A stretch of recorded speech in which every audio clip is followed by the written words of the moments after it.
আসসালামু আলাইকুম। আমি আমি আপনাদেরকে জানাবো ছাদ বাগানে যেসব আমরা বেগুন বা মরিচ, বেদেনা, মালটা, পেয়ারা যেগুলো চাষ করি তাদেরকে ছত্রাকনাশক আক্রমণ করে। এখন বর্ষাকাল যেহেতু ছত্রাকনাশক বেশি আক্রমণ করতে পারে, সেহেতু আমি ছত্রাকনাশক পাউডার নিয়ে এসেছি। আমি যেখান থেকে কিনেছি সেখানে ছত্রাকনাশক ছোট 25 গ্রাম বা 50 গ্রামের প্যাকেট আমি পাইনি, 500 গ্রামের ছিল, সেখান থেকে কেটে আমি 40 টাকা নিয়েছি। তো আমি জানাবো আজকে কিভাবে আপনাকে ছত্রাকনাশক প্রয়োগ করতে হয় সে বিষয়ে আপনাদেরকে আমি একটা ভিডিও দেখাবো। তো আমি প্রথমে নিয়েছি পাউডার, সাথে একটা চামচ, একটা কাগ। আপনাদের যদি কাগ ছাড়া অন্য কিছু থাকে সেটা আপনি ব্যবহার করবেন। আর 1 লিটারে হাফ চামচের একটু কম বা হাফ চামচ। তো 2 লিটার আছে, 1 চামচ লাগবে, তো আমি 1 চামচ দিব না, হাফ চামচের একটু বেশি দিব। ঠিক এই পরিমাণ দিব, 2 লিটারে আমার হয়ে যাবে। তো আর একটু দিয়ে দিলাম, মনে সন্দেহ থাকলে একটু দিলাম। এখানে দেওয়া হলো। এখন আমি এখানে পানি দিব, পানি দেওয়ার পরে আপনার প্রয়োগ করে দেখাবো।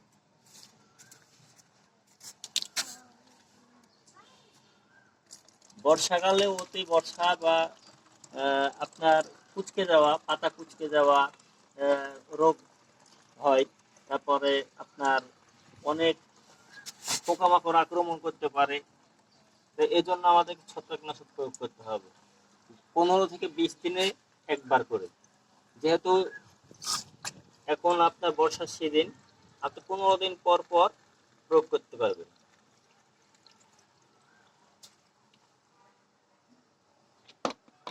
এটা কমপ্লিট হলো। আমি এটাকে ঝাঁকিয়ে নেব ভালো মতো। ভালো মতো ঝাঁকিয়ে না হলে বিষটা মিশ্রিত হবে না। আপনারা ভালো মতো ঝাঁকাবেন। কালার হয়ে গেছে, দেখেন কত সুন্দর। ঝাঁকিয়ে নিলাম।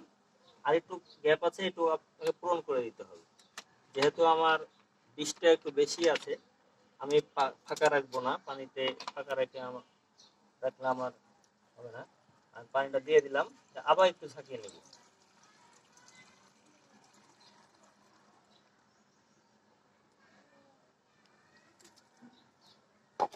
এই হলো আমার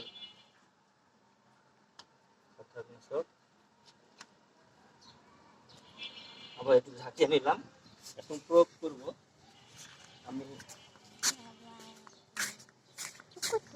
এখানে যাই। আমার মরিচ গাছটা দেখুন।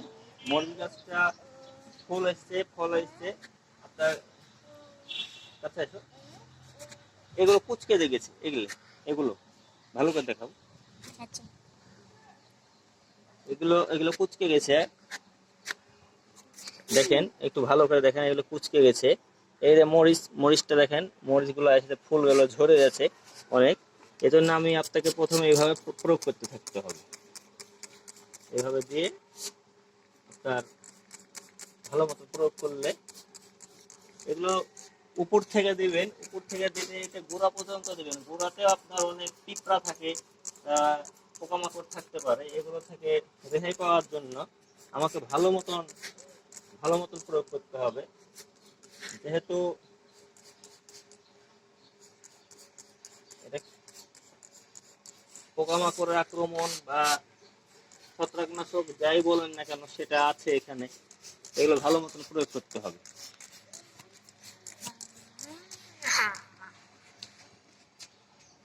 ভালো মতন প্রয়োগ করতে হবে।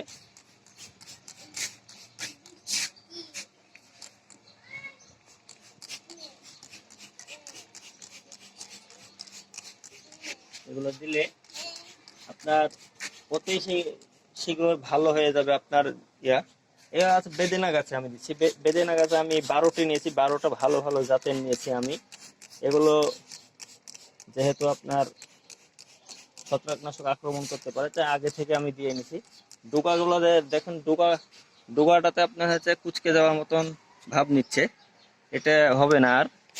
আমি উপর থেকে সুন্দরভাবে দিচ্ছি। এটি 15 থেকে 20 দিনের মধ্যে একবার আপনাকে প্রয়োগ করতে হবে, দাম বেশি না।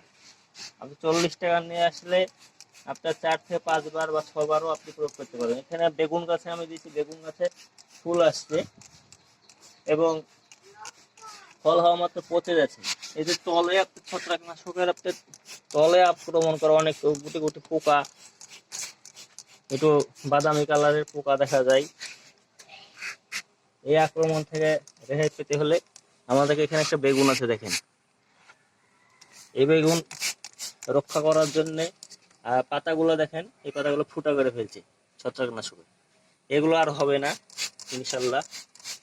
আপনারা আমাদের ভিডিওটি দেখবেন, আমার চ্যানেলকে সাবস্ক্রাইব করে থাকবেন। আমার ভিডিও ভালো লাগলে আমি আরো ভালো ভালো ভিডিও আপনাদেরকে দেখাবো ইনশাল্লাহ। আমি এক সাইড থেকে যাচ্ছি, যে গাছগুলো আছে সব কিছুতে দিয়েছি। এখানে ফুল আসছে দেখেন, এখানে অনেকগুলো ফুল এসেছে, তারপর এখানে দেখেন অনেকগুলো ফুল এসছে। এগুলোকে আমি ধরে রাখতে হলে আমাকে অবশ্যই অবশ্যই ছত্রাকনাশক প্রয়োগ করতে হবে, অবশ্যই প্রয়োগ করতে হবে। বেদেনা গাছগুলো আছে আপনার GM2, রিমন, থাইল্যান্ড এগুলো আছে। তারপরে আপনার সুপার ভাগোয়া আছে, ভালো ভালো জাত।